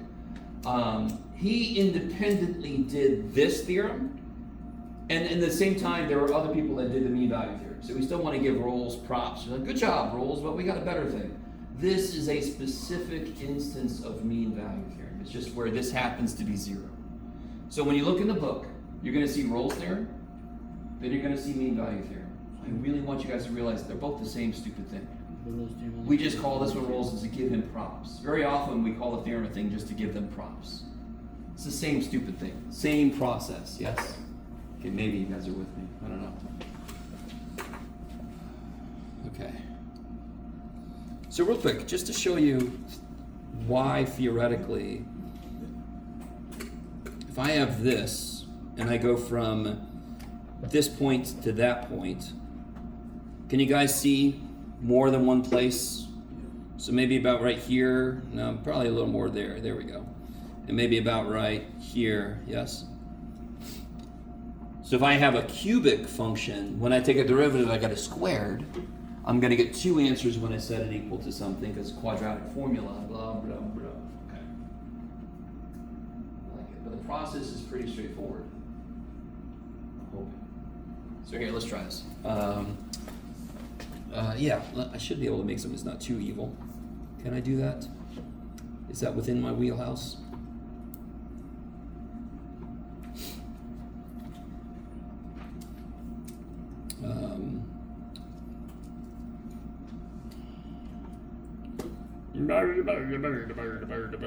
Oh boy, this should be interesting.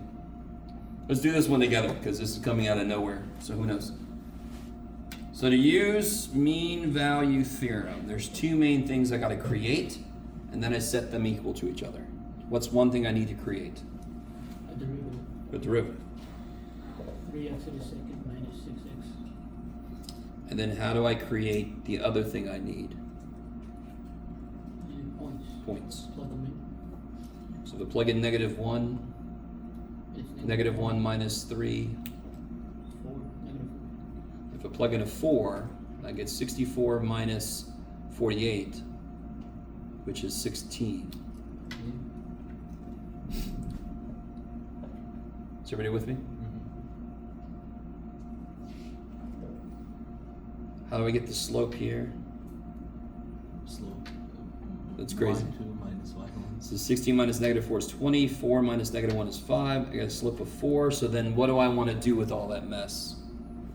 Plug it in. Yeah, I want f prime of c to equal the slope. So 3x squared. 3x squared. 3c squared minus 6c, I want it to be 4. Can you factor out the 3? You don't want to do that because it's not equal to 0 yet. Oh. Now you can factor it. Now, invariably, I made this up out of nowhere, so I knew this was going to happen. Can you factor that? No. Negative 12 to negative. Two numbers that multiply to be -12 and add to be -6. No. So then what do I do? Nothing. I go home. Yeah. By the way, is this continuous and differentiable on this interval? Yes. Yeah. Therefore, what? There must be. I have to get at least one answer here, yes? All right, how do I do it?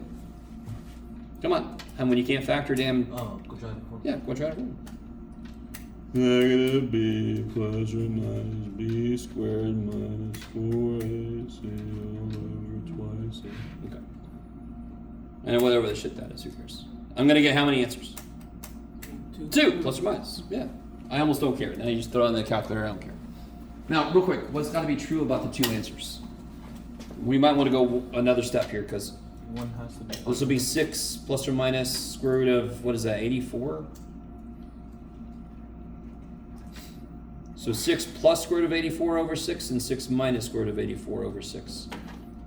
That is roughly 3/2 and... So I would say it's roughly 1.53. No, Jeff, you're doing it backwards. Oh, no, I'm fine. I think your rules started crying. What the hell? What was that? Oh my god, is it haunted? You guys heard that, yes? Yeah. Okay. Maybe it was a ghost crying. I really hope something's not about to explode here. Oh, it's next door they're doing weird shit, okay. Oh my god. There's no next door, dude. Because of the technology. So what do you get here? It's Somebody doing this for me? It's gonna be Yeah. roughly, did I do this right at all in my head? Negative 0.527 for the negative. This one? Yeah. Okay, they are doing weird shit over there. And this would be roughly 2.527. 2.527. Why are those both okay? Because they exist. No, Because you continue with a significant. because they're both On. in here. Oh. Okay. In between the intervals. Yep. You could get answers that aren't in that interval and you have to throw them out. Okay. That's just saying if you kept drawing it, maybe you'd find more things, but you're not allowed to. You gotta live within that interval. Alright. How do you guys feel about mean value theorem? Rolle's theorem. That's not bad. And you really, the funny thing is if you take Rolle's theorem, just rotate it, mean value theorem. Rolle's theorem? Mean value. Rolle's theorem says flat. Mean value theorem says that. That's why they're the same stupid thing. Okay. Got my little outline of stuff here. Oh, this is a neat one that's going to come back later. What do you guys think about this? If f prime of x equals g prime of x for every x in some interval. What do you guys think that means? Just think about what that's saying. Infinite. Or they're the same. So They're the same tangent. They're the same slope. Okay, they're the same slope. And they're the same. What do you think that means about the two functions? They're the same line. Do they have to be the same? Does f of x have to equal g of x? Yes. Yeah. That's No, one way to the- make this the work, but derivative. it doesn't have to be The true. derivative. What's the slope of 2x plus 7? What's the slope Two. of 2x plus 7? Two. What's the slope of 2x minus 3? Two. This is- Would those two functions meet this? Do they both have the same slope? Yes. Oh, Are they the same function? You're just saying they're both going at the same exact pace, at the same exact points, but, or at the same exact time, basically. But just, they could be They're different points, but they're both moving at the same they're pace. moving the exact same way across that interval at A to B, yes? Does that mean they have to line up perfectly with each other? Like one on top of the other one? No. No. So just their derivative has to be the same. The slope has to be the same. That's it. True. Can somebody help me out a little more? Do you agree? Here, if I can draw this well. This guy's slope everywhere from A to B versus this guy's slope everywhere from A to B. If you go with what I'm trying to do here, aren't they the same? Yeah. They are not the same function though, are they? No. What's the difference? Can somebody just tell me Just just y. what's the difference? One Translation higher, of- one is lower. Translate. So one is a constant more than the other one. So if this is f of x, g of x would be f of x plus 3 or something. Yes? Like you said, it's been translated up. Yes? Exactly. That deserves that. Is everybody kind of with me? Just knowing the direction something's going is not enough to pinpoint where it is. So real quick, just go with me for a second. I want to show you this. If I create a new function, big ass f of x, and I say that that's f of x minus g of x, yes? You guys with me? Just create it out of nowhere. So that's like the difference between these two functions, yes? What's the derivative of big ass f of x? Don't overthink it, just what's the derivative? One. No, I don't know. D f of x over. Yeah, it would be f prime of x minus g prime of x, yes? Yeah. And we know this going into it, yes? So what is f prime minus g prime if f prime equals g prime? If f prime is the same as g prime, what is f prime minus g prime? That's Zero. 0. If that's what it two was? quantities are the No same, one's there. and I take the difference of them, I get 0, yes? What is the only kind of function whose derivative is 0? What's the only kind of function whose derivative is 0? Constant. No. Constant. So therefore, the original f function must be a constant. Which means f of x minus g of x must be a constant, which means f of x must be g of x plus some constant, which goes along with this idea here. They're just translated. Yes? Okay. So if I told you draw a line with a slope of 2, make an xy coordinate system, draw a line with a slope of 2, how many different lines could I get?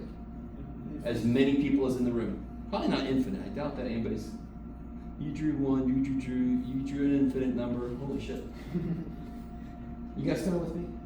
Everybody could have this perfect slope of 2, but they could just be offset a bit. No, I'm almost certain most of you guys would go through 0, 0, but maybe a few of you guys would go off that. So- You guys understand that's basically what this is saying. Okay. The f of x function, the derivative in the g of x multiplication. But when it says for every x in the element between a and b, does that mean every point between a and b, even though they're at different spots in the graph, they move the same exact rate at those exact Yeah, points? every point, this is moving the same way. Or it's supposed to be, yes? So essentially, we're just capturing a screenshot of. But do you see how moving a certain way is completely separate from where it is? Yeah. It sounds almost quantum mechanical, but it's not. Don't worry. So real quick. Can you guys, if I told you f prime was 6x squared, can you guys figure out what f was?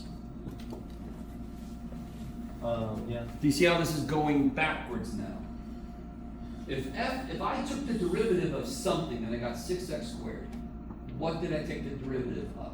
2x squared. 2x cubed. Now that's not quite right, because that's not the function I had in mind. The function I had in mind was that. But you see how, what could I, all right, real quick, does everybody kind of understand what I'm saying? What happens when you take a derivative? The power goes down by 1. Okay, what happens when you untake a derivative? Power goes up. Power goes back up. And you just got to think, that 3 would go down, so there must have been a 2 there. Do you see how you can piece that together? So if you understand an idea, you should be able to go backwards and forwards with it. Now I was thinking about this, what could have been here? Any damn thing. So we just put a C there. Because what's the derivative of 2x cubed? 6x squared. And what's the derivative of a constant? 0. Alright, so that means that this it has a derivative that's equal to that. So if I said, here's the derivative, what was the original function? Do you see how you would be wrong If you don't if you put didn't plus cover your ass for some constant you didn't know? Okay. Somehow this is going to become very, very important in the second half of the class. So next week. Basically. In 6 weeks, second half is like in a few minutes.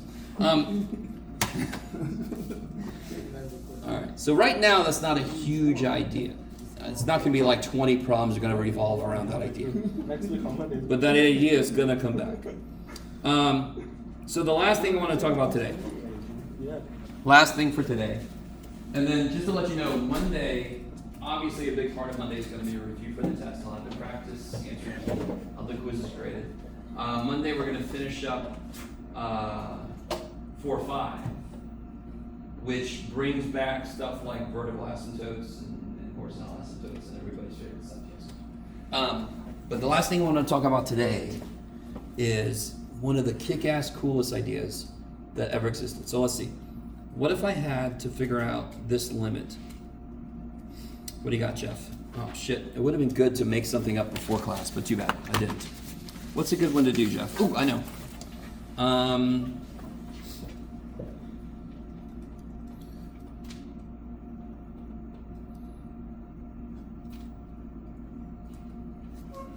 Okay. Somebody help me out. What's the first level? If I give you a limit problem, what's the first thing you do? Plug it. What's sine of pi? 0. What's pi minus pi? 0. So what do I get? 0. Which means what? Indeterminate. Indeterminate. That's not freaking 0. 0 divided by 0 is not 0. So this is indeterminate. Now, if it was a rational function, like a ratio of polynomials, I would try to do what? Factor it. Can I factor sine x? No. Shit. Or I can make it Taylor values and get a rough answer. I want to know exactly what the answer is. Right? Some of you guys are like, well, get used to this. So I'm going to do something that some of you guys have already been doing, unfortunately. Should not have been doing already, but tutors tell you this because they don't think about where you really are. I'm going to develop this idea. Do you guys agree? Could I figure out this guy's linear approximation? In fact, why don't we do this? Yeah, why not? Okay. Is that like taking the derivative of the top and the bottom separately? Eventually. You We have don't know to that shit yet. Use the shape of sine. Use the shape of it? No. Can I get a linear approximation for sine near pi? Yeah. Let's actually do it. I wasn't going to do this, but I want to. Too bad for you. Do you guys remember how to get linear approximation? What is another word for linear approximation? Do you guys remember? It wasn't a brand new idea. It was an old idea. How do I get the linear approximation for something? I just find the Tangent linear approximation. I hate that they made it sound like it was a brand new thing. It's in section 310, I think it was. And they're like, linear approximation, who ever heard of this? And it's just stupid tangent line. Remember, it was like L equals f of a plus f prime of a times x minus a. And that's just y minus y1 equals n x minus a. That's just all it is.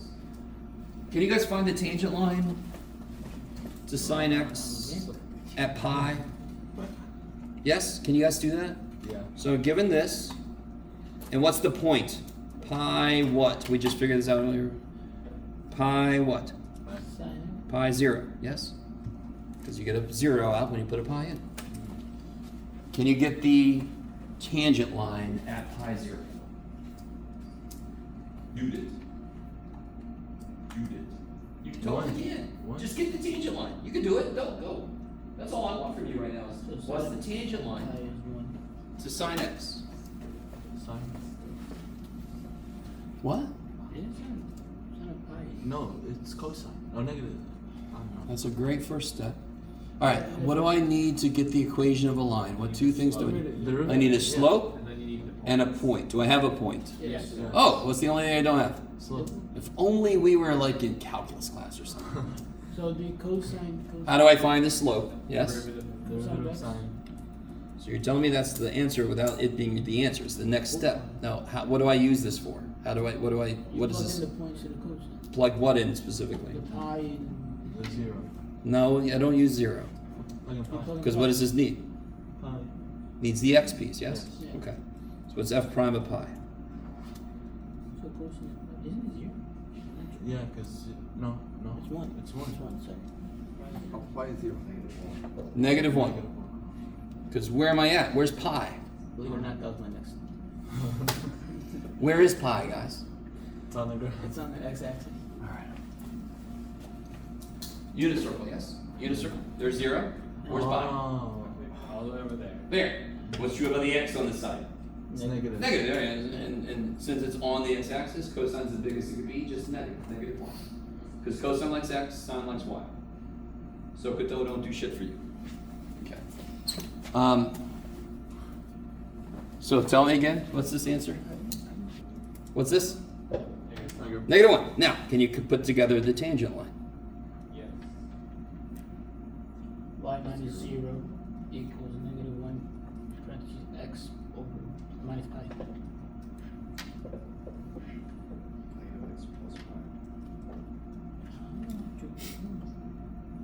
When is this a good approximation for this?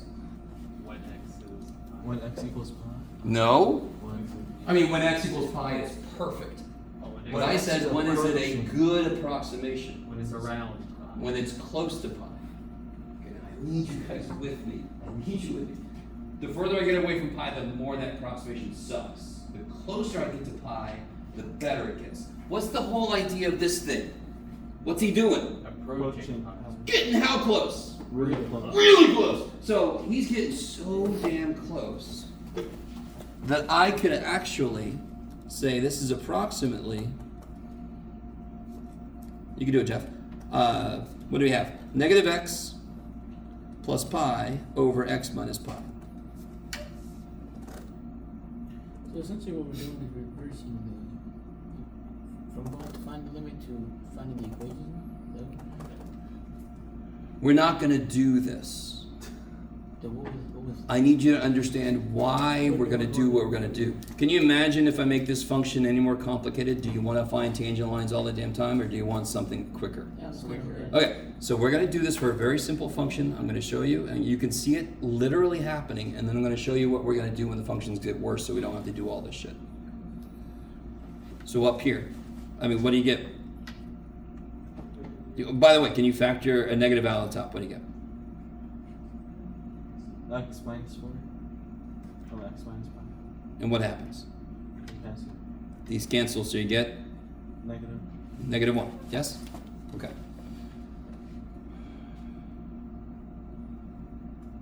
So here's what's neat. So I'm gonna generalize what we just did, and then I'm gonna bring it back down to a beautiful, short thing we can do. This is how derivations of things work. Okay.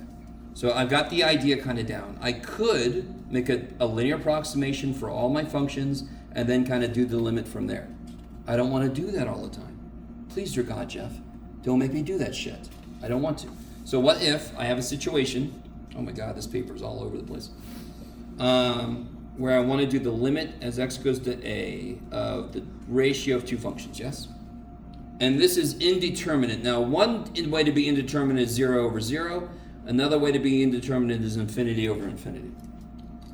So if I have a ratio of two functions where in the limit they go to one of these indeterminate forms.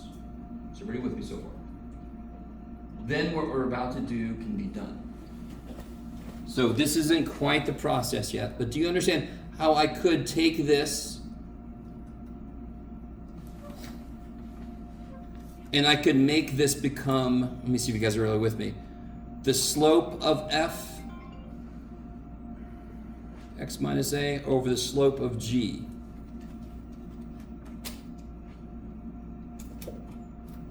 This is basically what we did over here.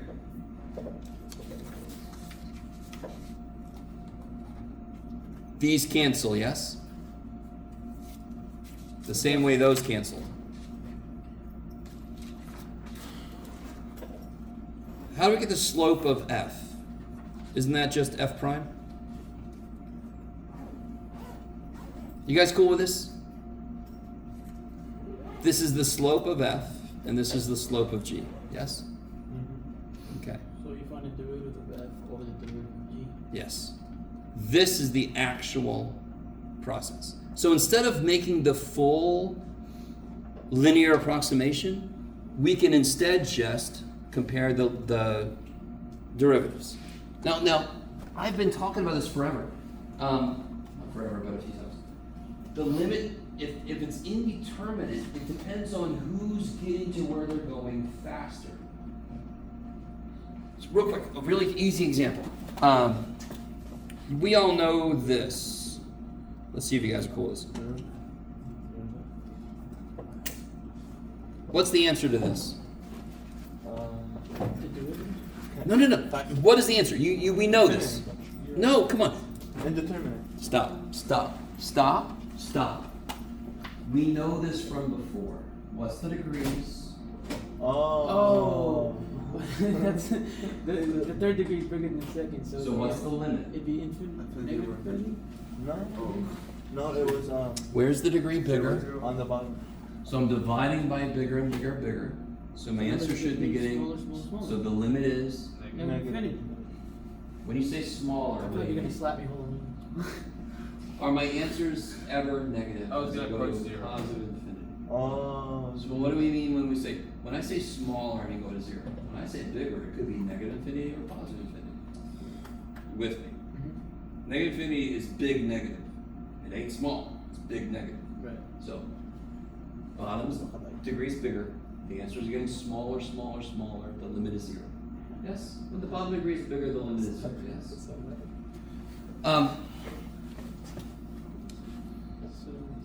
Why did it go to zero? Which one of these is getting to infinity faster? The one on The bottom one. Do you see how there's a natural tendency to go, what's the correct way to look at this? Well, the bottom is going to infinity faster. That's why this makes inherent sense. Instead of comparing the functions themselves, I could just compare their rates of change.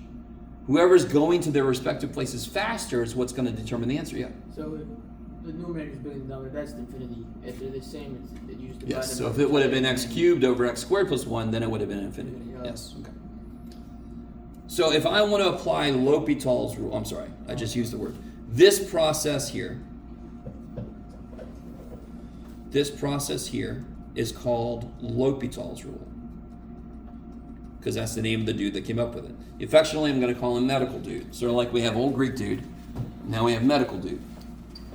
The way you spell L'Hopital's rule is different depending on which book you look into, but that's the way you spell L'Hopital. It does look like the hospital, it does. Which is why he's affectionately known as medical dude. Okay. So in practice, what would this look like, Jeff? Well, let's look back at our first one we did.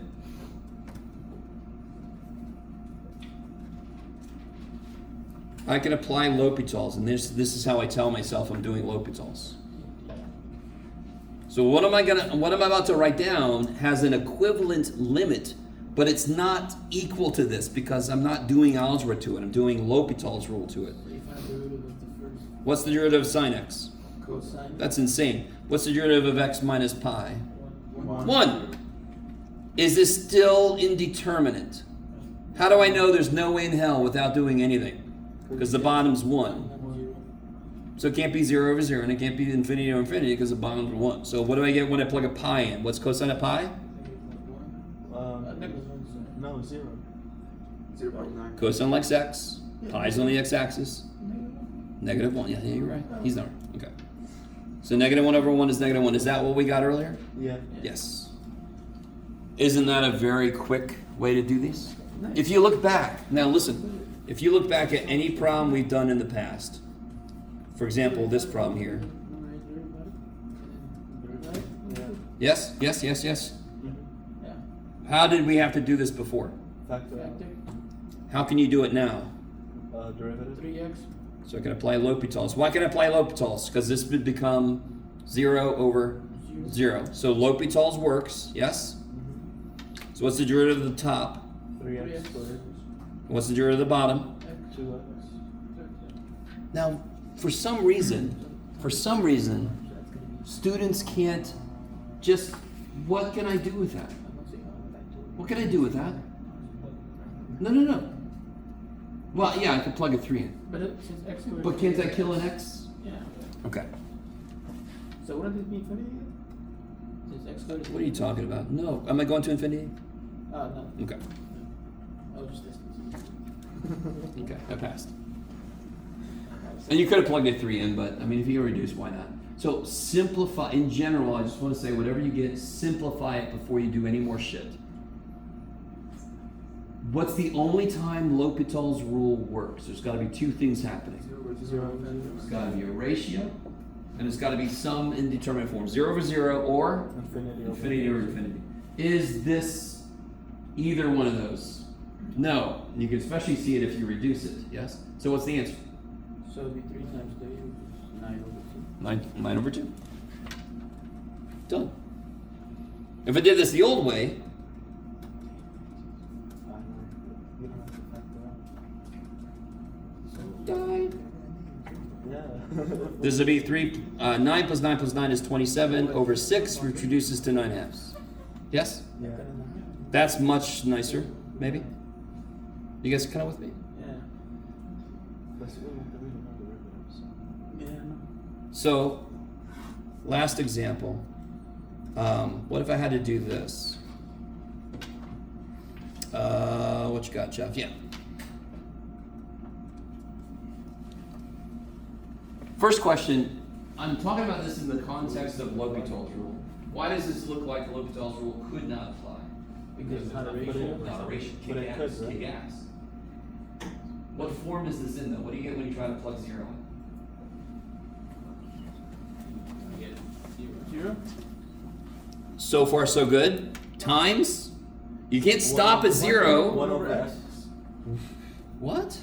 Natural No. Plug a 0 in. Oh, times 0. X goes to 0. Natural log of x goes to.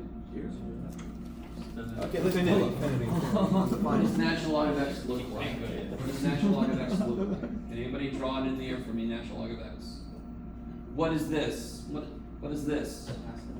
Asymptote at 0. going to. Infinity. Negative. So if you stop at 0, you're going to write the answer as 0. That's not necessarily right because this is 0 times infinity. Who wins? Do you see how this is inherently which one is going to where they're going faster? This does have a L'Hopital's in it. It does. I need you to be really with me. Does everybody agree that's going to 0? Yeah. Of course. You guys see now that that's going to infinity. Yeah. 0 times anything is 0. Anything times infinity is infinity. Who's going to win is the question. This is the same idea. It's who is going to where they're going faster. Why can't I use L'Hopital's directly though? It is Not a freaking ratio. How can I take care of that? Straight over 1. You ready? This is where students, well, I was gonna say this is where students kind of go crazy, but you've already gone crazy. I'm just gonna do it. You ready? There. I can force anything in the universe to be a fraction. Just take a piece of it, reciprocate it on the bottom. You put natural log on and then you put the derivative of natural log on the bottom? Hell no. Hell no. Hell no. Hell no. Okay. What is 1 reciprocal. divided by 1 over x? It's 1 times x, which is x. So how can I rewrite x? 1 over 1 over x. I can always take any piece of a product, flip it, and put it on the bottom, and it's mathematically equivalent. So you could basically make anything a ratio. I can make anything in the universe a ratio. Totally. On one level, that's silly as shit. What's hilarious is impossible to use L'Hopital's rule. Completely cool with L'Hopital's rule. Let's double check. Is it a ratio now? Yeah. Yes. Is this ratio to this? Yes. Is it still indeterminate? Yeah. Why? Tell me specifically. Because What's the top go to? negative infinity. And what's the bottom go to? As x goes to 0, what's 1 over x do? No, No. infinity. Infinity. Come on now. Yes? What does 1 over x approach as x goes to 0? It approaches infinity, yes? Is that indeterminate? 1 over 0 is just infinity. Is that indeterminate? Yeah. Yes. So it works. Stupid question. Totally. Could you use the product rule when you do the X or not? Because you're trying to find derivatives anyway. No. No. I need you, I'm really kind of happy you said that. Notice L'Hopital's rule is not a direct derivative of the whole thing. It's a derivative of the top. Or the derivative of the bottom. So you will almost never do quotient rule for L'Hopital's. I'm always going to have a ratio, but the great thing with L'Hopital's is I'm not doing a derivative of the whole thing. I'm doing the derivative of the top over the derivative of the bottom. So very rarely will it be a full-blown quotient rule. Notice I didn't say never. Yeah. So now I can apply L'Hopital's because it's a ratio, indeterminate. What's the derivative of ln x? 1 over x. That's insane. What's the derivative of 1 over x? X minus 1. No, x. That's how you rewrite it. So what's its derivative? X to the negative second. X to the negative. Negative Negative x to the x to the negative second. Yes. I know you're hanging on by a thread. I can feel it. But this is the last thing we're doing, okay? I can feel it. You guys are like, Blaze, I can't take any more in my You brain. can't sign X. No. Yeah, you can actually. But just to kind of show myself what's going on better, I'm going to do 1 over x times the reciprocal. This will be negative x. And what happens to that when I let x go to 0? 0. Okay. All that just to get you. No, it's actually nice. No. Everybody got a practice test, yes? So Monday I'll have the quizzes graded, on the answer for the practice test. Tuesday's the test, and then we still have class on Wednesday, so somehow I'm gonna get quizzes graded. Next Thursday, of course, is July 2nd, so that's when we always celebrate the 4th of July, because we know numbers really well. Do you have a class? Next Thursday's a holiday. All right, guys, I'll see you all next week. Have a good weekend.